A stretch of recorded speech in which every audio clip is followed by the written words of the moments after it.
হায়াত মৌতের মালিক আল্লাহ, ন্যূনতম সিকিউরিটি নিয়ে চলাও হলো সুন্নাহ। কিন্তু আমাদের লড়াইটা হলো, আমার মা স্বাভাবিকভাবেই কান্নাকাটি করেন, আমার পরিবার সবাই। তো আমি আমার মাকে বলেছি যে দেখো, মানে আমরা যে লড়াই নেমেছি, আমার একটা মনে হয় কি, কোনো রাজনীতিবিদের না বাসায় মৃত্যুটা হইতে পারে না, এটা কোনো ভালো মৃত্যু না।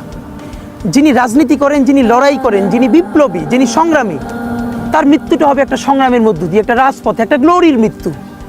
আমি তো ভীষণভাবে প্রত্যাশা করি, আমি ছোটবেলা থেকে এই স্বপ্নটা দেখি, অনেক জায়গায় বলেছি, যে একটা তুমুল মিছিল হচ্ছে অন্যায়ের বিরুদ্ধে, সেই মিছিলের সামনে আমি আছি, কোনো একটা বুলেট এসে আমার বুকটা হয়তো বিদ্ধ করে দিয়েছে, এবং সেই মিছিলে আমি হাসতে হাসতে আমি শহীদ হয়ে গেছি।